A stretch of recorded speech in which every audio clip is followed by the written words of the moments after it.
The night she cried over another man's engagement, I realized the real heartbreak isn't being left behind, it's staying with someone who never truly chose you. It's a hell of a thing when the person you thought was your forever, the woman you trusted with your heart, sits across the room crying, not over you, not over something the two of you are going through, but because the man who left her years ago just got engaged. That's when everything I thought I knew about us cracked wide open and the truth started bleeding through. I didn't know it yet, but that night would trigger the unraveling of a love I spent years building, only to find out I was always the second choice. When I met Layla, it wasn't fireworks or some romantic movie moment, it was just a quiet introduction at a house party where I barely spoke a word to anyone.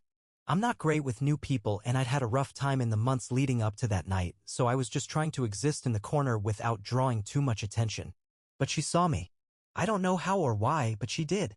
Our mutual friend Jake dragged me into a conversation with her, said she was cool and that I'd like her, and honestly, I did. She had this kind of light in her eyes that made you want to keep looking, even if you didn't know what the hell to say. She was the one who reached out first after we exchanged numbers. I didn't even text her, not because I didn't want to, but because I didn't trust myself. I'd just gotten out of something that still had its claws in me, and I didn't want to screw it up. But she was persistent. Kind. She chased what she wanted without being pushy, and eventually I let myself start believing maybe this could be something good. We did the long-distance thing for a while. She was in Oregon finishing college, I was in Washington working in tech, and it wasn't easy, but we made it work. I'd drive 4 hours each way on weekends just to see her. That has to count for something, right? When she graduated, she moved in with me. That was supposed to be the start of a new chapter. But here's the thing, I never fully admitted to her, or maybe even to myself back then, I had never really healed from my first love. Her name was Emily. Emily was my high school sweetheart, the first girl who ever looked at me like I mattered. We were young, dumb, and full of promises we had no idea how to keep. She broke up with me when I was 19, told me I didn't have any self-respect, and at the time I didn't get it. I thought it was just a cruel way to end things. But looking back now, maybe she saw something in me that I hadn't seen yet, someone who didn't know his worth. Still, I held on to her words like scripture. Whenever I talked about her to Layla, it wasn't because I still loved Emily, it was because I never really let go of how she made me feel. Inspired. Seen.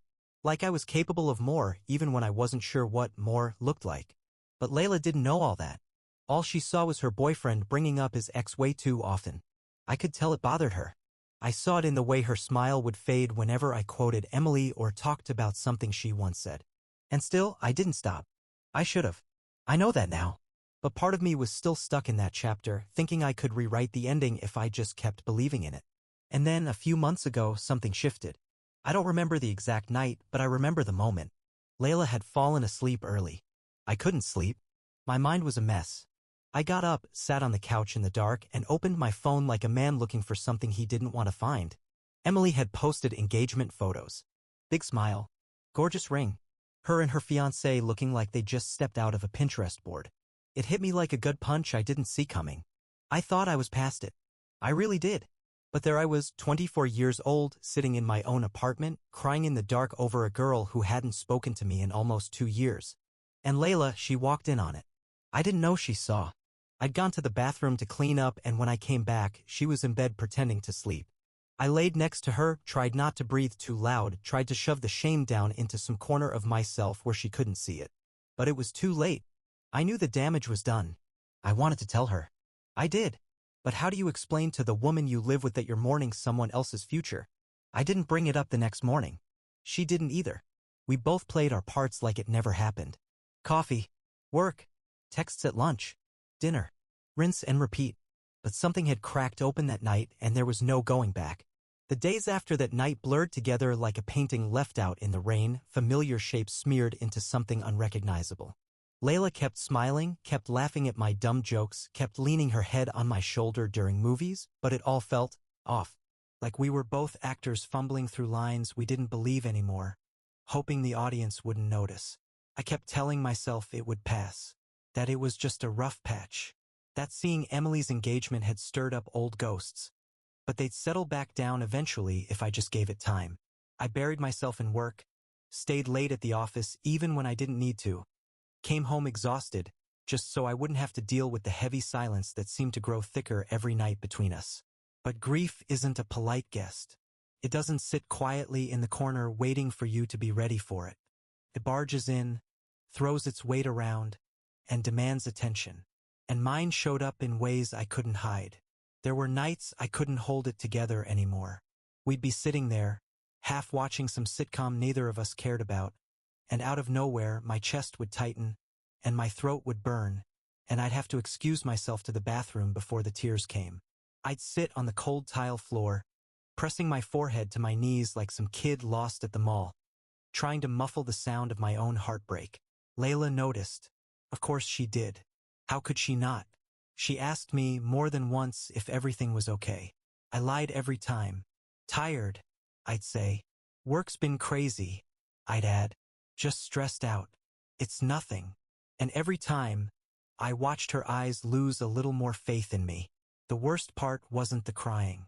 It wasn't even the lies. It was the way I could feel her pulling away, not because she wanted to, but because I gave her no other choice. I was becoming a stranger in my own relationship, and I didn't know how to stop it. One night, after one of my disappearing acts to the bathroom, I came back to find her sitting on the edge of the bed, scrolling through her phone but not really looking at it. She didn't say anything when I climbed in beside her.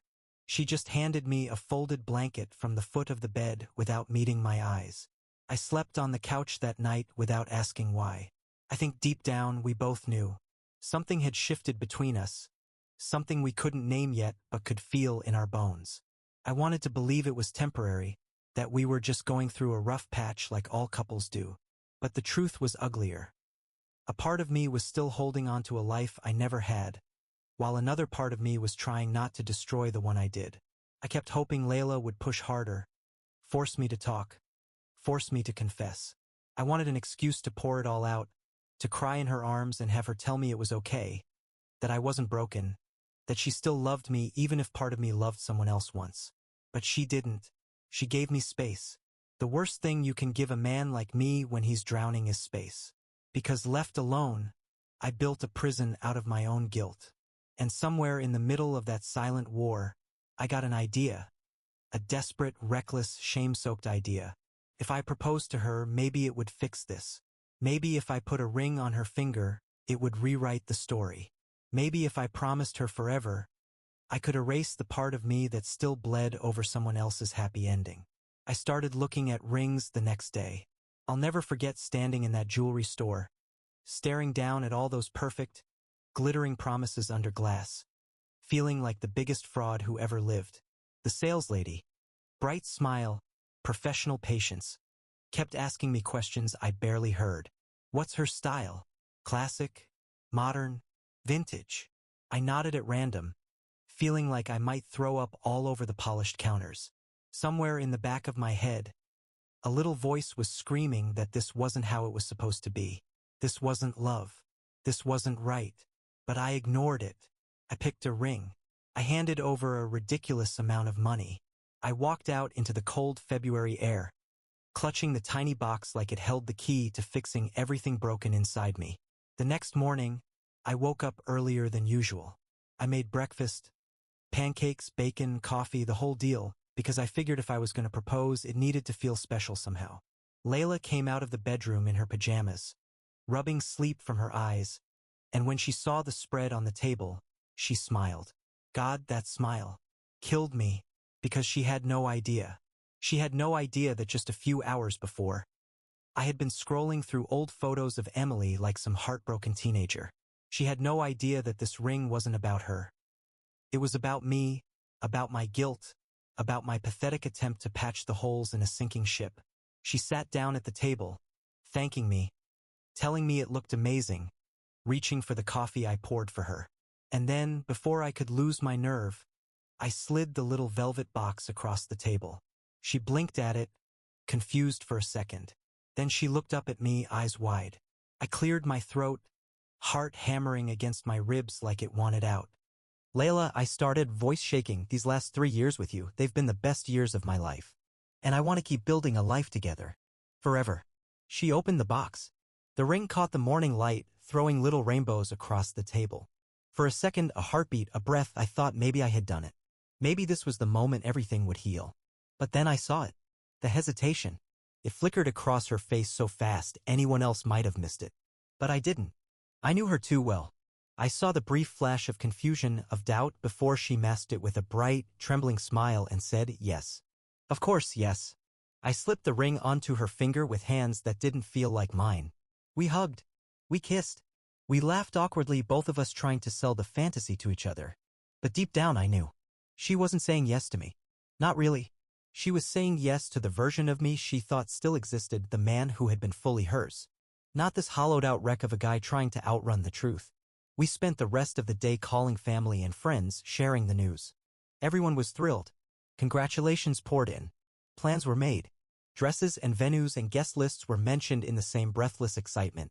And through it all, I smiled and nodded and laughed on cue, playing the part everyone expected. That night, after the calls and the champagne and the endless smiling, Layla fell asleep beside me, her new ring glinting under the moonlight sneaking through the blinds. I lay there wide awake, staring at the ceiling, feeling more trapped than I ever had in my life. Because the truth was gnawing at me from the inside out. I hadn't proposed because I couldn't live without her. I had proposed because I couldn't live with myself. And there's a big, ugly difference between the two.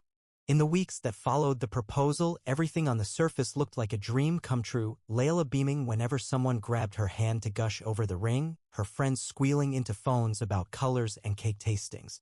Her parents calling to say how proud they were of us, but underneath it all, something rotten was spreading, slow and poisonous, eating away at whatever foundation we still had left. I kept thinking maybe if I just threw myself into the planning, into the excitement, I could drown out the parts of me that were screaming that this was wrong. I told myself it was just cold feet, that every guy probably felt this way before locking his life to someone else's forever. I mean, who doesn't panic a little when the walls start closing in? That's normal, right? But deep down, it wasn't fear of commitment that kept me awake at night. It was guilt. The kind of guilt that no amount of flowers, fittings, or fairy tale speeches could bury. Layla started noticing. Not right away, but slowly, like a fisherman realizing the line's been tugged too taut. She'd ask me why I seemed distracted. If I was stressed about work. If I was overwhelmed with the wedding stuff. I always had an excuse ready, quick and easy lies I hated myself for saying. And every time I lied, I felt her slipping a little further out of reach. She tried to pull me back in ways only someone who truly loved you would. She booked us a weekend getaway to the coast, said it would be good for us to have some alone time before the madness of planning took over our lives. I agreed, because what else could I do? We drove out to this little beach town, just the two of us, the windows down and the salty air making everything feel cleaner somehow, like maybe if I just breathed deep enough I could wash the shame out of my system. We walked along the sand at sunset, her hand finding mine in the soft fading light. She looked so happy. God, it killed me how happy she looked. We stayed in this cozy little inn, one of those places with fireplaces in every room and creaky floors that made you feel like you were living inside an old love song. That night, we sat by the fire drinking cheap wine out of hotel glasses, laughing about how bad the room service food was. And for a few hours, it felt almost normal. Like maybe we could still save this. Maybe love really could fix anything if you wanted it badly enough. But when she fell asleep in my arms, her head resting against my chest, I realized something that knocked the air clean out of me. She was all in. Every hope, every dream, every plan, she had handed them to me like a gift, trusting that I would take care of them. And I didn't deserve it. I didn't deserve her. Because no matter how much I tried to shove Emily out of my head, no matter how many times I told myself Layla was my future, some part of me still flinched whenever I thought about what could have been. The next morning, while she slept, I sat by the window staring out at the gray waves crashing against the shore, feeling like the worst kind of coward. I should have ended it right then. I should have woken her up, handed her back the ring, and told her the truth. But instead, I did what cowards do. I stayed silent. I let her keep dreaming. I let myself keep lying. And every day that passed after that, every checklist item we completed, every little shared moment of joy, I felt the noose tightening around my neck. Because sooner or later, the truth always finds a way to break through. And when it does, it doesn't just hurt you, it destroys everything it touches. The final straw wasn't some explosive fight or dramatic confession under the weight of all the guilt I carried like a loaded backpack. It was something smaller, quieter, but it hit harder than anything else could have. I caught her crying in the kitchen one night when she thought I wasn't home yet. I had gotten off work early, decided to surprise her with takeout from her favorite Thai place, thinking maybe if I just kept stacking little good things on top of the bad, it would somehow balance out. That's the lie I was still telling myself then, that you could fix a cracked foundation by piling on more weight. When I opened the front door, I heard her before I saw her. Soft, broken sounds coming from the kitchen. I froze in the hallway, heart thudding in my ears, the takeout bag dangling from my hand. Part of me wanted to turn around, close the door, and pretend I hadn't heard anything. But another part, maybe the last honest part left in me, forced my feet forward. She was standing by the sink, back turned to me, shoulders shaking. I didn't say anything at first.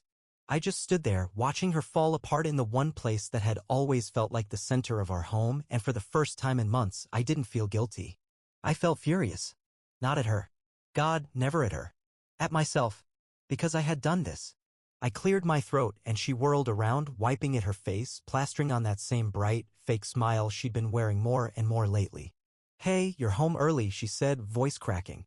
I set the food down on the counter, suddenly feeling like my hands were too big, too clumsy, like I didn't know what to do with them. "Layla," I said, and my voice came out rough, almost broken. "What's wrong?" She shook her head, laughing a little, like it was nothing, like maybe if she just smiled wide enough, it would all go away. "Just stressed," she said. "Work. Wedding stuff. You know how it is." I should have called her out on the lie. Should have pushed. But instead I nodded. Because that's what we did now, traded lies like spare change. We ate dinner in silence, the kind where every scrape of a fork against a plate feels like a gunshot. I watched her across the table, taking in the way her hands trembled a little when she reached for her water glass, the way her eyes kept darting toward me like she was waiting for me to say something that would make all of this make sense. But I didn't. I couldn't. Because the truth was, neither one of us knew how to fix what we had broken. A few days later, I found the hidden letter. It wasn't meant for me. It wasn't even a letter, not really, just a page torn from one of her notebooks, tucked between the couch cushions like a secret that had slipped free. It wasn't addressed to anyone. It wasn't signed. But it didn't need to be. It said everything she was too scared to say out loud. I miss the way things used to be. I miss feeling chosen. I miss being someone's first thought instead of their second choice.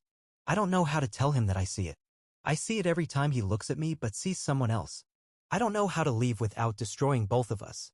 I sat there for a long time, reading those words over and over until they blurred together. Layla knew. She had known all along. And she had been waiting for me to love her the way she deserved, knowing deep down that I never would. That night, for the first time in months, I didn't cry for Emily. I cried for Layla. And for the life we had built on a fault line we both pretended wasn't there. After reading that letter, I sat on the couch in the dark, feeling like the house was closing in around me, every wall pressing in a little tighter with the weight of all the things we never said.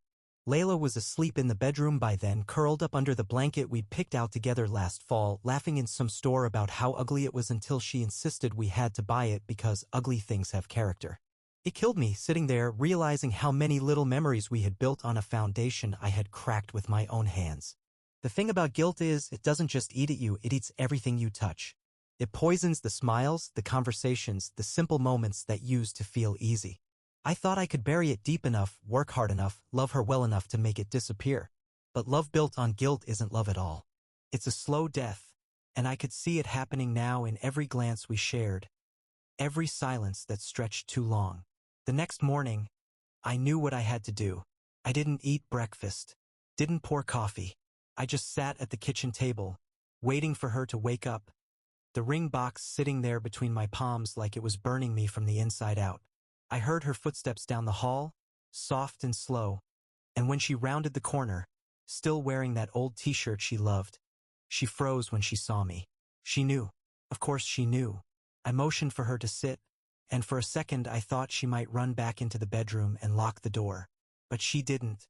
She sat across from me, hands folded in her lap, waiting. I didn't waste time. "I found your note," I said, voice low, cracking in places I couldn't control. She flinched like I'd slapped her. I pushed the ring box across the table. "You deserve better than this.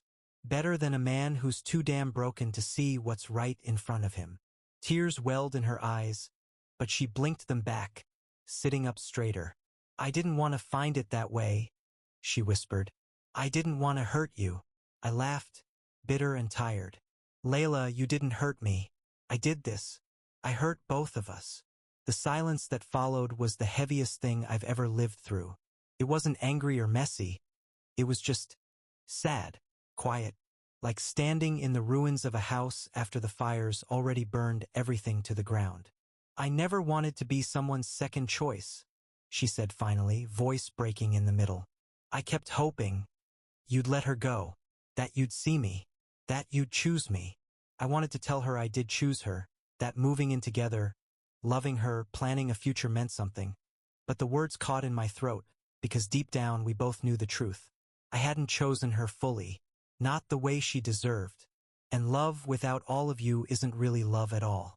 I'm sorry, I said. And they were the only words that mattered anymore. She nodded, wiping at her face. Me too. We sat there for a long time, two broken people holding the pieces of a life that could have been beautiful if only we had been brave enough to face the truth earlier. No shouting, no blame games, just two hearts quietly letting go. By the end of that day, she had packed a bag. I helped her carry it to the car, hands shaking the whole way. She kissed me on the cheek before she left, soft and lingering, like a goodbye and a thank you all at once. And then she drove away. Just like that, 3 years of love, or what we thought was love, disappeared down the street and out of sight.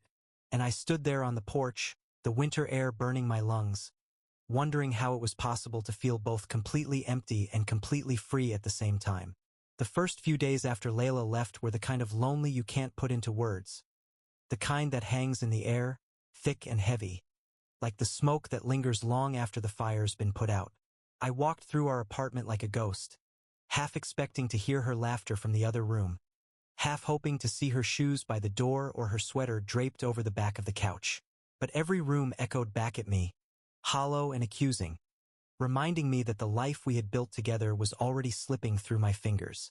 It's funny the things you notice when someone's gone. The half-used jar of her favorite jam in the fridge. The mug with the chipped rim she insisted on using every morning. A single hair tie left behind on the bathroom counter. Tiny relics of a life that felt so full not that long ago, now reduced to little reminders that I had lost more than just a girlfriend. I had lost a future I wasn't brave enough to fight for. I thought about calling her more times than I can count. I'd sit there with my phone in my hand, thumb hovering over her name, telling myself just one call, just to hear her voice, just to say I'm sorry again, even though there wasn't anything left to say. But I never did, because deep down, I knew that if I loved her at all, even a fraction of the way she deserved, I had to let her go without dragging her through the wreckage again. Instead, I kept busy in the only ways I knew how. I cleaned the apartment until my hands were raw. I started going to the gym before sunrise just to burn off the restless energy that gnawed at me like a rabid dog. I threw myself into work, staying late even when there was nothing urgent to do, just so I wouldn't have to come home to the crushing silence. The worst part, though, was the nights. That was when the memories crept in. Quiet, insidious things that wrapped around my chest and squeezed until I could barely breathe. I'd lie awake for hours, staring at the ceiling, replaying every moment we had lived together, trying to pinpoint the exact second it had all started falling apart. Was it the night I first cried over Emily's engagement? Was it the morning I bought that ring with the wrong intentions? Was it every lie I told Layla's face when she asked if I was okay? Probably all of it. Grief is a strange thing. It doesn't just grieve the person you lost, it grieves the person you were when you still believed it could work. I wasn't that person anymore. I don't think I ever would be again. One night, about a week after she left, I sat outside on the tiny balcony with a blanket wrapped around my shoulders and a beer in my hand, staring up at the night sky. It was freezing, but I didn't care. I needed to feel something, anything, even if it was just the bite of the cold against my skin. I thought about Layla wherever she was. Thought about how strong she was, how brave it was for her to leave when staying would have been so much easier. I thought about the way she smiled when she was truly happy, the way her nose crinkled when she laughed too hard, the way she used to kiss my temple when she thought I was asleep. I thought about how I had failed her. And then, for the first time in a long time, I let myself cry. Not for Emily. Not for some fantasy of what might have been. I cried for the woman who had given me her heart without asking for anything but the truth in return. A truth I had been too much of a coward to give. By the time the sun started to rise, I wasn't sure if I felt better or worse. All I knew was that it was time to start facing forward. Because no matter how much you wish you could rewind and fix things, life only moves in one direction. And mine was about to change for good. The real healing didn't come with some grand gesture or dramatic moment. It came quietly in the smallest, most unexpected ways, like the way the first hint of spring sneaks into the air after a long, brutal winter. It started with a simple decision one Saturday morning. I packed a duffel bag, grabbed a map, and got in the car with no real plan except to drive until I didn't recognize anything anymore. I needed distance from the apartment, from the memories, from the version of myself that had made so many wrong turns without even realizing it. I drove for hours, letting the roads unwind beneath me, letting the past peel away mile by mile until it felt a little easier to breathe. I ended up in some small coastal town, the kind of place where everybody knows everybody and the main street looks like something out of an old postcard. I checked into a rundown motel, bought a six-pack from the gas station, and spent the evening walking the empty beach, the ocean roaring against the sand like it was trying to drown out every bad thought in my head. And for the first time in months, I didn't feel like I was running from something. I felt like I was running to something even if I didn't know what it was yet. Over the next few weeks, I stayed out there on the coast, renting a tiny apartment above a bait shop, picking up odd jobs just to keep busy.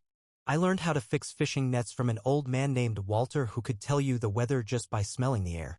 I helped paint boats and stack crab traps and learned how to sit in silence without feeling like I was about to crawl out of my own skin. I didn't call anyone. Didn't check social media. I didn't even bring the ring with me. It stayed behind, buried in the back of a drawer where it belonged, a symbol of everything I was finally ready to leave behind. Sometimes at night, I'd lie awake listening to the waves and think about Layla. I wondered if she was happy. I hoped she was. Because as much as it still hurts sometimes, I didn't want her to hurt.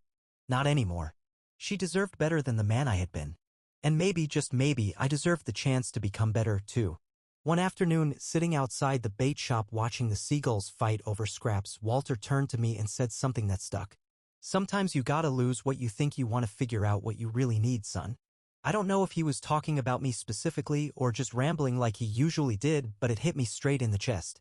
I had spent so much of my life chasing what I thought would make me happy, Emily, the idea of a perfect relationship, the safety of being wanted even if it wasn't real, that I never stopped to ask myself what I actually needed. And what I needed wasn't someone to fix me. It wasn't someone to make me forget my mistakes. It was the courage to be alone with myself and still believe I was worth loving. One evening I finally packed up my things and drove back to the city. The apartment was still there, dusty and hollow, but it didn't hurt as much to walk through it anymore. I spent the next few weeks cleaning it out, getting it ready to sell. Every box I packed felt like closing a chapter one had clung to for way too long. Pictures came off the walls. Furniture got hauled away. The ugly, character-filled blanket went into a donation pile. It was time. The last thing I did before locking the door for good was pull out that little velvet box from the drawer. I opened it one last time, staring down at the ring that had once felt like my ticket to redemption and now just looked like what it always was, a symbol of a man trying to fix the wrong things in all the wrong ways. I closed the box, slipped it into my pocket, and on my way out of town, I stopped by a bridge overlooking the river. Without thinking, I pulled out the box, opened it, and let the ring slip free. I watched it disappear into the water, a small, silver flash swallowed up by the current. No ceremony. No dramatic farewell. Just, done. And as I stood there, hands resting on the rusted railing, I realized something I hadn't been brave enough to admit before. Some endings aren't failures. Sometimes they're mercy. For her. For me. For the life we both deserved but couldn't have together. As I got back in the car and pulled onto the open road, I felt it for the first time in a long, long while, a flicker of something warm, something like hope, blooming quietly in the wreckage. Maybe I wasn't finished yet. Maybe this was just the beginning.